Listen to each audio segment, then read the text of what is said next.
Assalamualaikum warahmatullahi wabarakatuh. Kembali lagi di podcast Tisnu Nusantara Tangerang.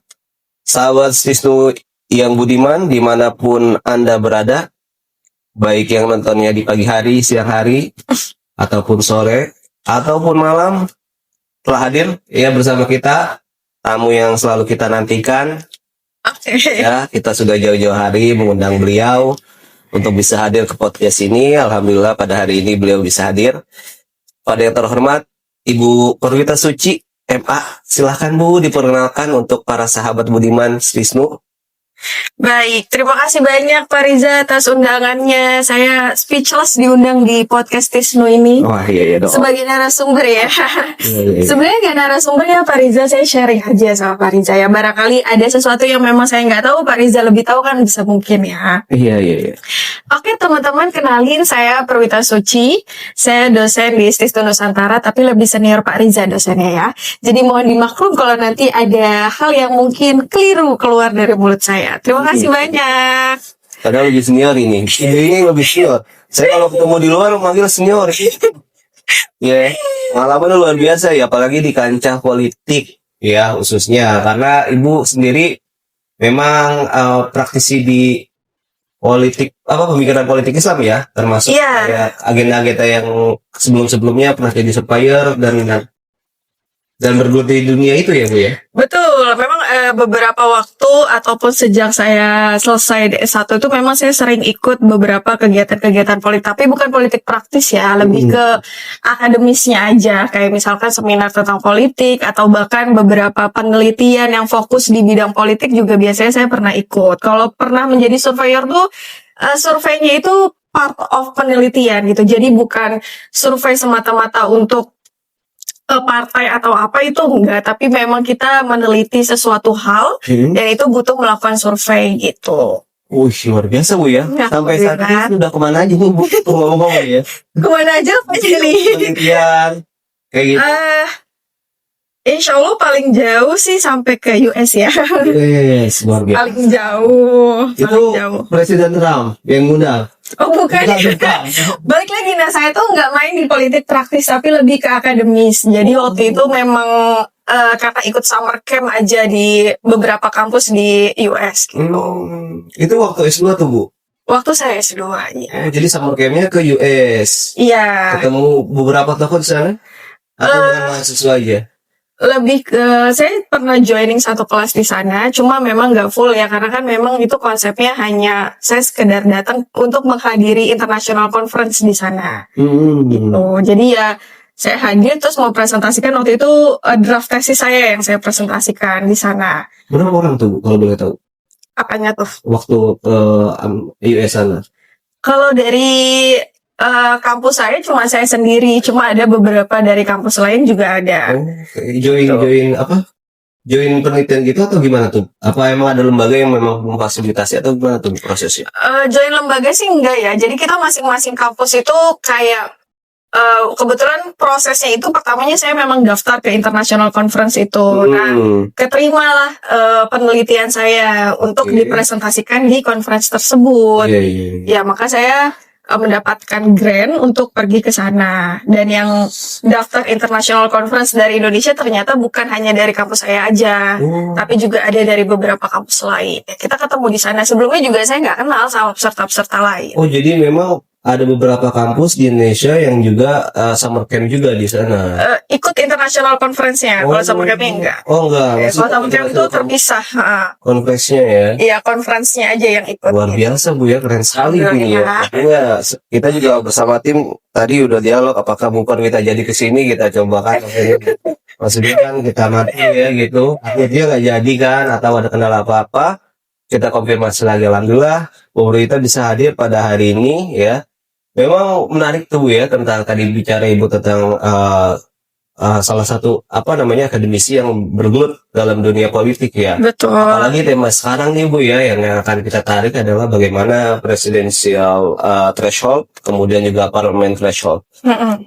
Nah bagi kami generasi era sekarang gimana sih Bu memahami konsep seperti itu Bu? Apa sih maksudnya presiden threshold kemudian parliament threshold? Gimana sih Bu, maksudnya perspektif Ibu dan pengantar bagi kami untuk bisa memahami hal seperti ini? Oke, sebenarnya presidensial threshold dan parliamentary threshold ini dua konsep yang pastinya awam bagi teman-teman politik khususnya ya. Karena ini adalah konsep yang sudah kita pakai dari beberapa tahun lalu, bahkan dari pemilu pertama pun sudah dipakai ini sebenarnya. Oh, sudah dipakai. Presidensial threshold sama parliamentary threshold ya. Oke. Sejak pemilu kita itu dipilih langsung oleh rakyat. Oh. Ya, itu sudah diterapkan ini presidensial threshold dan parliamentary threshold. Mudahnya itu definisi presidensial threshold itu adalah ambang batas perolehan kursi suara yang didapatkan oleh partai politik di pemilu sebelumnya. Dan ini kalau dia mau partainya ini mau mengusung calon presiden dan calon wakil presiden itu harus melewati ambang batas tersebut.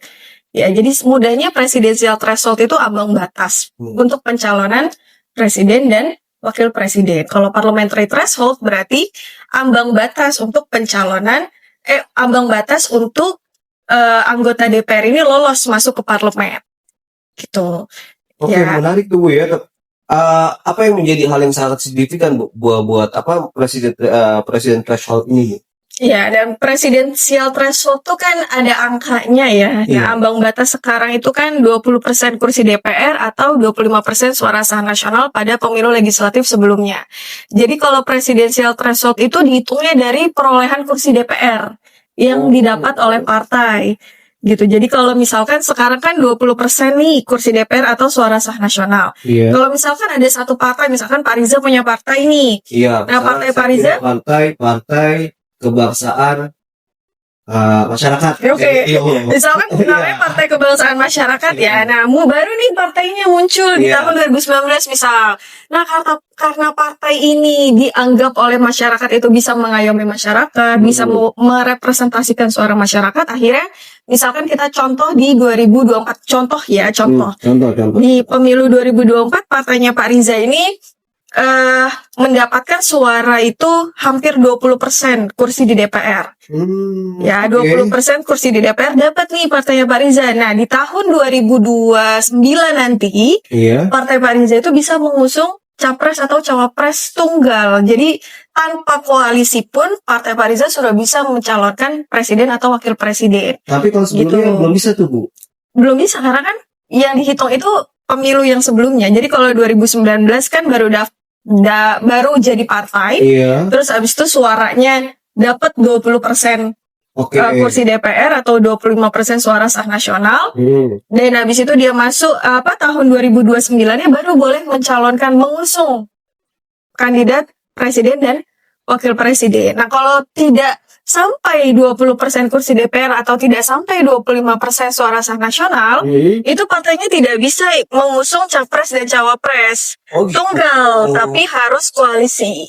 Oke, misalnya Partai Kebangsaan Masyarakat saya ini baru mendaftarkan dan sudah secara administrasi. Berarti tahun 2029 saya nggak bisa dong calon ketua presiden karena belum ada 20%-nya. Iya, kalau partainya baru muncul di 2029 sudah pasti nggak bisa. Oh gitu. Nggak Berarti bisa saya nggak tunggal ya. langsung jadi presiden. Nggak bisa tunggal ya. Tapi kalau koalisi bisa. Oh gitu. Walaupun Jadi misalkan Pak Riza punya partai, saya punya partai ini misal. Iya. Partai saya udah berdiri lebih dulu. Dan di tahun 2024 kemarin misalkan partai Iya. saya itu punya suara sah nasional 25%. Oke. Nah, terus Pak Riza mau join nih sama saya. Karena Pak Riza belum bisa lolos 20 dan 25% itu kan. Ya udah Pak Riza join sama saya. Kita jadi koalisi namanya kan. Oke. Koalisi partai kan. Nah, jadi misalkan nanti karena perolehan kursi saya lebih banyak 20%, ya partainya Pak Riza seharusnya mungkin mengerti lah ya berarti dari partai saya yang jadi presidennya, partai Pak Riza jadi wapresnya. Itu mungkin. Presentasinya tadi. Betul, pasti kan. Walaupun saya anak raja Bu, tetap. Walaupun Jadi ya. kalau saya mau kreatif Bu, kebijakannya bisa nggak Bu? Ya kalau misalnya ini saya berangan-angan nih 2029 boleh juga nih buat jadi presiden. Partai nanti saya urus 2027 nih. Partai Kebangsaan Masyarakat. Akhirnya disahkan secara administrasi. Di 2029 saya mau bertarung menjadi presiden. boleh aja asal Pak Riza punya Maksudnya tanpa partai koalisi. tanpa partai koalisi. Ya berarti yang harus diganti presidensial threshold-nya. Oh bisa dirubah kebijakan. Ambang batasnya. Justru menurut saya seharusnya presidensial threshold itu diturunkan. Oh. Jangan dinaikkan. Karena kalau misalkan sekarang kan 20-25% kursi Iya. DPR kan, 20% kursi DPR atau 25% suara sah nasional. Kita berkaca aja dari tahun 2024 kemarin. Iya. Ya, hanya satu partai yang bisa mencalonkan presiden dan calon wakil presiden tunggal tanpa koalisi ya, itu hanya satu partai. Iya, betul. Kalau kita lihat dari perolehan kursi DPR-nya ya, itu hanya PDIP saja yang bisa. Oh. Sisanya itu nggak bisa mencalonkan kalau dia tunggal partainya ya. Iya. Kayak tadi misalkan Partai Kebangkitan Masyarakat itu, Kebangsaan Masyarakat, Iya.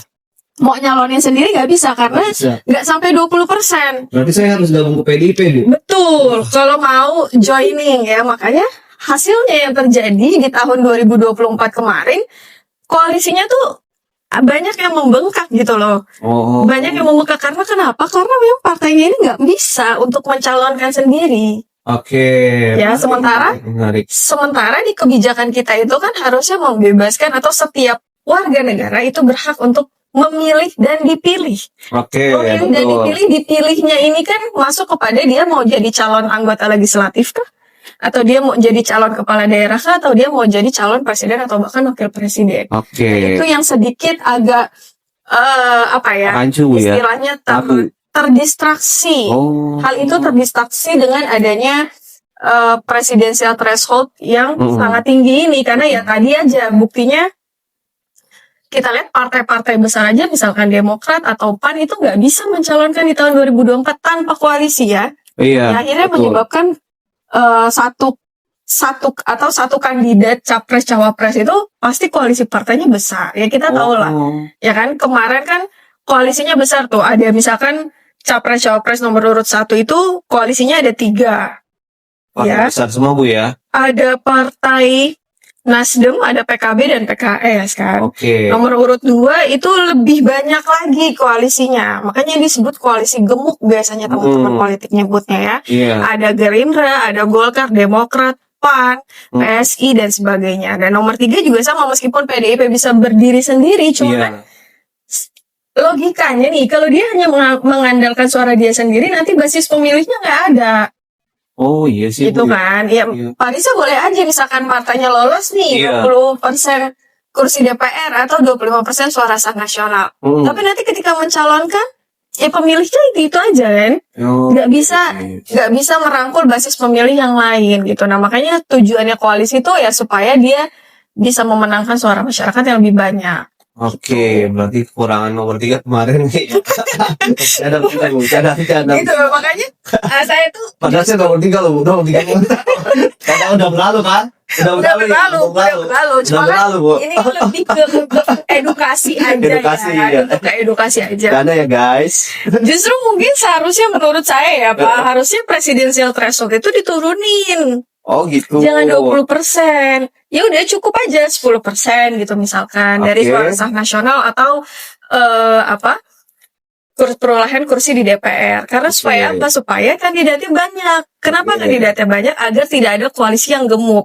Kalau koalisinya gemuk, logikanya nih, Iya. kalau ada suatu koalisi gemuk, terus dia menang kan, otomatis dia harus mengakomodir partai-partai yang sudah mendukungnya kan. Betul. Gitu. Akhirnya kurang ideal kan berjalan di Nah, akhirnya kurang ideal proses demokrasinya kurang ideal dan juga tidak ada fungsi pengawasan. Betul. Oke, masyarakat memang bisa ya dan harus menjadi pengawas, tapi kan kita tidak punya kekuatan pendukung ya kalau misalkan tidak didukung oleh partai politik, dan Betul. seharusnya partai politik itulah yang menjadi pengawas bagi teman-teman yang sedang berkuasa gitu. Kita sebutnya Iya. biasanya oposisi gitu kan kalau Nah, di itu dia. politik. Tapi sekarang kalau oposisinya cuma satu, lawan politik yang berkuasanya, partai politik yang berkuasanya misalkan 7 atau 8, Betul. oposisinya cuma satu, bagaimana cara si oposisi ini bisa melawan? Kekuatannya nggak berimbang gitu loh.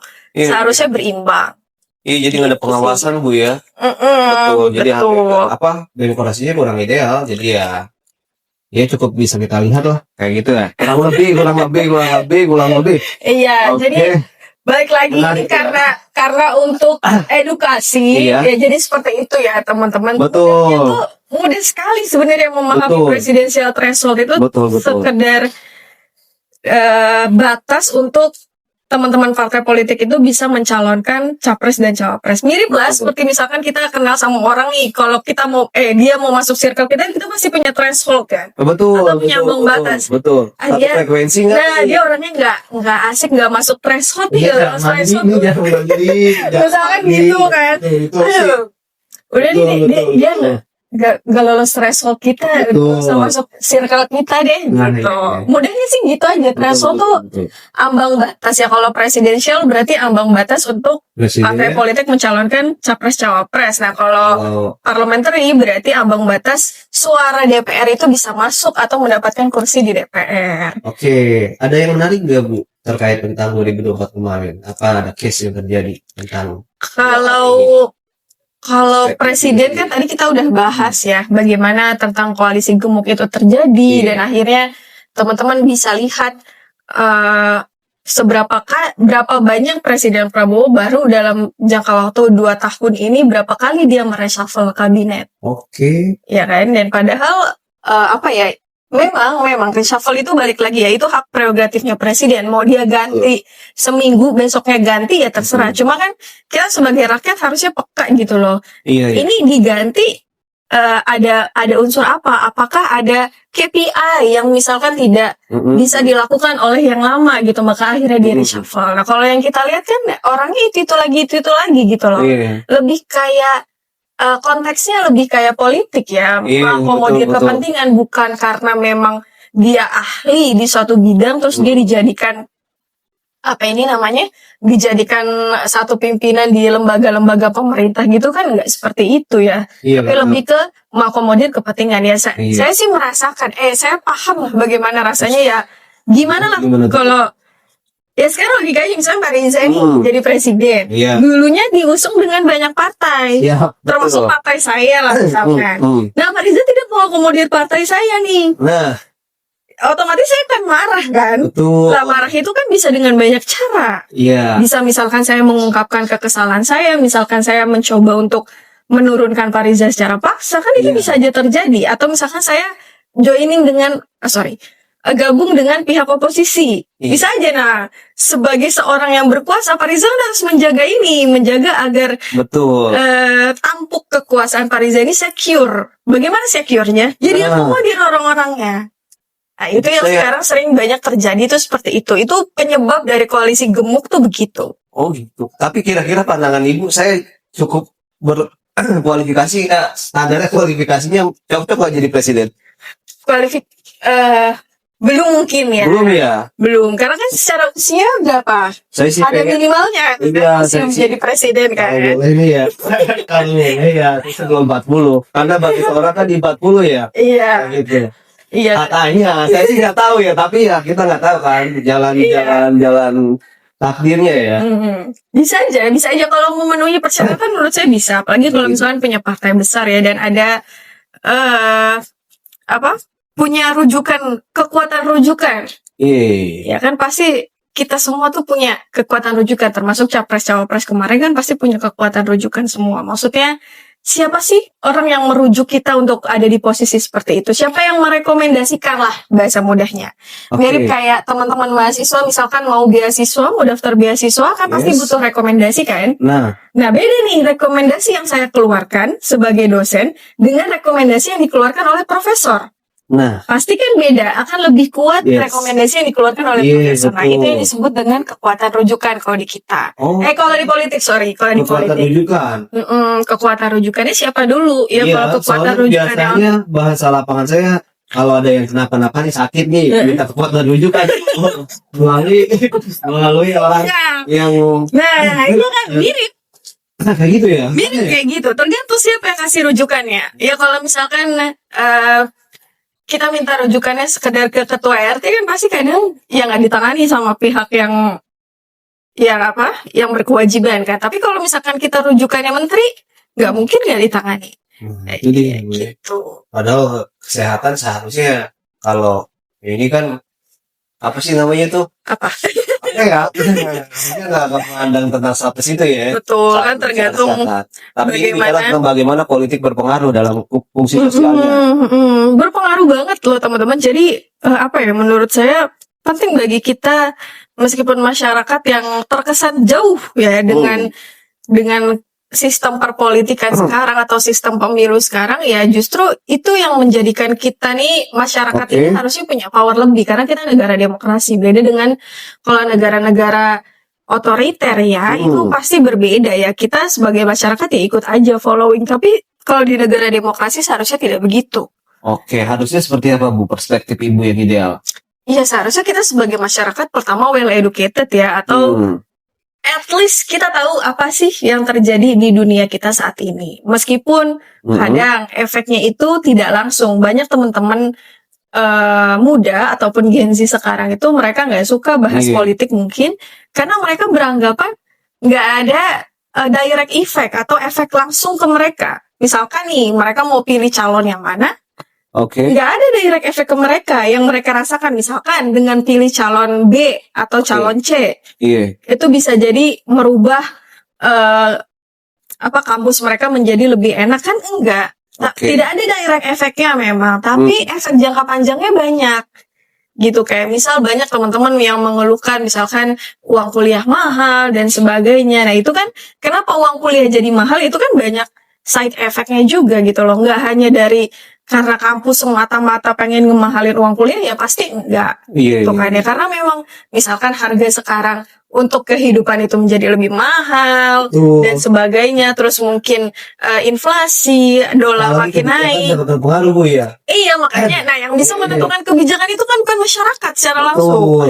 Ya kan? Meskipun kita tidak bisa memungkiri di DPR itu ada rapat dengar pendapat, ada. Tapi saya nggak yakin teman-teman pernah diundang gitu di SDP itu kan. Ya pasti kan yang diundang pakar-pakar lah ya, pakar-pakar dan ahli-ahli itu kan. Iya. Menarik Bu ya. Jadi kalau kita nih sekarang nih generasi sekarang, kita contoh dari masyarakat secara umum. Kita sebagai masyarakat secara umum, bagaimana sih langkah yang harus kita ambil terhadap politik yang terjadi di era sekarang? Oke, langkah yang harus kita ambil tuh ya pertama kita peka ya terhadap apa sih yang terjadi saat ini. Pertama peka, dan yang kedua lebih ke menjadi pengawas pemerintah gitu loh. Sebenarnya ya, yang menjadi pengawas pemerintah itu sudah banyak, seperti akademisi atau pakar itu sudah menjadi pengawas pemerintah. Cuma ya balik lagi kan suara besarnya itu ada di rakyat ya. Kalau akademisi profesornya cuma sendirian, tidak ada dukungan dari masyarakat, ya nggak akan bisa juga gitu. Oke. Gini Bu, kayak saya kalau saya klasifikasi kayak saya bagi klasternya masyarakat secara umum, masyarakat berpendidikan, ya, kemudian masyarakat pendidikan, masyarakat umum, masyarakat yang bekerja. Jadi kalau itu ada standarnya nggak sih Bu? Kayak misalnya masyarakat umum kita hanya mengikuti kebijakannya saja. Terus pola masyarakat berpendidikan baik itu mahasiswa ataupun yang S1, S2, S3, itu polanya ada nggak sih Bu? Atau secara yang kayak tadi aja tuh Bu? Langkah yang diambil. Biasanya kalau masyarakat yang kita katakan well educated gitu atau dia akademisi, biasanya kan dia mengkritik via tulisan. Kalau teman-teman rajin baca koran, pasti kan banyak tuh opini-opini itu. Nah itu juga termasuk salah satu kritik ataupun sistem pengawasan yang diberikan oleh masyarakat yang let's say dari kalangan akademisi lah gitu. Ya kalau dari kalangan pekerja yang dimana lebih banyak dibandingkan akademisi kan. Iya, itu bisa dengan kita aware dengan apa yang terjadi saat ini dan kita merespons apa sih yang dikatakan oleh pemerintah atas kejadian ini. Gitu. Nah, makanya saya tuh sekarang sebenarnya lebih senang ya karena masyarakat kita sudah sangat peka gitu loh dengan situasi dan kondisi yang bergulir di masyarakat. Jadi opini publiknya tuh benar-benar kritis sekali gitu. Seperti misalkan turut berduka bagi para korban kecelakaan yang KRL Bekasi Timur kemarin. Ya kan, itu kan banyak pernyataan-pernyataan dari pejabat ya.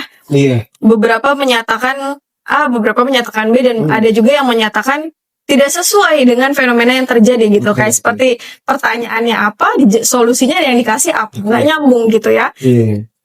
Nah itu tuh bergulir tuh di media sosial atau di ruang publik kita. Banyak sekali kritik atas pemerintah. Nah, semoga itu bisa menjadi salah satu pengawasan ya, sistem pengawasan yang menurut saya cukup efektif. Karena itu besar sekali opini publik tentang itu tuh. Kita jadi kayak jangka panjangnya ke pemerintah tuh kita seperti distrust sama pemerintah. Oke. Gitu. Nah, harusnya ini yang dilihat sama pemerintah sekarang. Peka juga terhadap kebutuhan masyarakat itu apa sih sebenarnya gitu. Luar biasa ya Bu ya. Jadi sebagai masyarakat pada umumnya kita ya sekarang lebih terbuka ya Bu ya. Kemudian juga lebih aware terhadap hal-hal yang terkait tentang kebijakan secara langsung atau tidak langsung. Sehingga pengawasan yang dibangun itu sangat masif Bu ya. Betul. Bahkan kayak yang kemarin ya kejadian kecelakaan itu kan hanya berselang beberapa menit sudah banyak infonya kayak gitu. Itu kan kayak coba kita balik ke kasus kayak misalnya tragedi Bintaro itu kan butuh waktu hampir setengah hari baru tersebar kayak gitu. Itu kan tentu di era sekarang media sangat berpengaruh Bu, kayak gitu. Terakhir Bu, pertanyaan saya, kita Gen Z sekarang pasif atau aktif terhadap politik? Menurut saya aktif. Aktif. Kalau untuk secara ukuran matematis, jujur saya belum pernah melakukan survei tentang hal itu. Tapi kalau saya lihat wacananya di ruang publik, khususnya yang digital ya, itu sangat aktif kok mereka. Dalam tanda kutip mereka aware, tidak seperti mungkin, mohon maaf saya waktu kuliah dulu ya. Mungkin karena saya udah kebanyakan tugas, jadi saya lebih ke ya udahlah demo aja, udah saya mau bikin respons paper dulu gitu. Kalau dulu saya merasakan saya seperti itu, tapi sekarang jadi sekarang tuh lebih aktif gitu loh, lebih aktif sekali menurut saya untuk menyuarakan hal-hal yang menurut dia mengusik kenyamanannya dia gitu loh. Makanya kita sebagai teman-teman pengajar juga seharusnya biasanya saya suka memulai kelas dengan apa sih fenomena yang kalian temui hari ini gitu di media digital. Itu sebenarnya sangat berpengaruh, karena secara tidak langsung kalau kita nyebut FYP kita berbeda dengan FYP mereka langsung kayak agak, oh ternyata selama ini saya nonton agak nggak guna ya gitu. Nah, itu juga bisa merubah tuh. Makanya teman-teman dosen tuh menurut saya sangat powerful untuk mendidik generasi muda saat ini ya. Jadi dengan seperti itu aja pancingnya. Dan saya kalau di kelas saya tanya, teman-teman hari ini udah baca berita apa? Oke lah kalau berita nggak baca, tapi apa sih yang muncul di beranda kalian?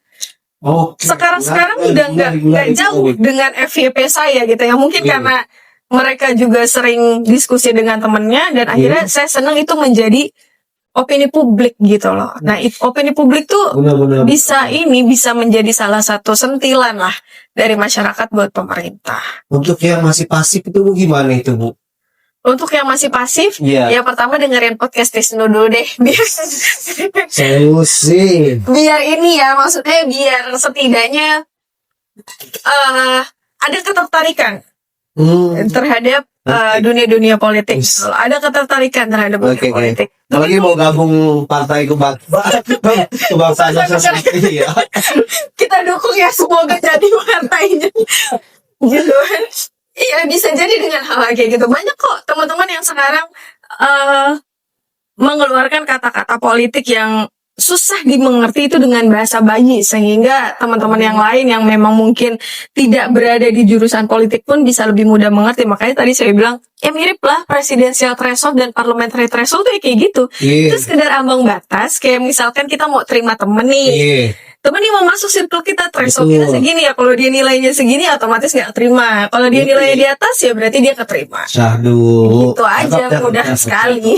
Oke, teman-teman Steve yang budiman ya, sama-sama telah kita dengar. Kalau teman-teman ada masalah tentang bagaimana konsep berpikir secara politik, kemudian langkah-langkah, kemudian juga pengen berpolitik menjadi politikus ulung ya Bu ya. ya walaupun sendiri ya tidak mengafirmasi ya terikat oleh partai manapun. Enggak, memang gitu. Enggak. Ya. Gitu. Tapi ya untuk langkah-langkahnya bisa disiapkan ya. Dari sekarang kayak bisa. Gitu, ya. Bisa langsung masuk ke PPI ya. Betul. Kita digaidin sama ibu ini nih, Bu Yanti ya. Siapa Bu? Bu Duwita Suci. Boleh. Ya, jadi teman-teman silakan komen-komen di situ, ada kasus dan pertanyaan-pertanyaan yang menarik bisa dikomen aja melalui akun kita. Ya, terima kasih Bu Purwita. Sama-sama Pak Riza. Tapi nih closing statement dong buat kita nih sahabat Steve Budiman. Oke, closing statement saya masyarakat yang berperadaban itu akan menjunjung nilai-nilai demokrasi pasti. Jadi iya, supaya menjadi masyarakat yang berperadaban ya maka harus well educated. Jangan lupa kuliah di PPI, teman-teman. Nah, yoi. Iya, gitu. Betul sekali. Terima kasih Bu Purwita sudah Sama-sama, berkenan hadir Rizal. luar biasa hari ini yang menarik sekali. Politikus Budiman, ya, sahabat-sahabat Budiman Swisnu, ya. Terima kasih sudah hadir. See you next time. Thank you. Assalamualaikum. Waalaikumsalam warahmatullahi wabarakatuh.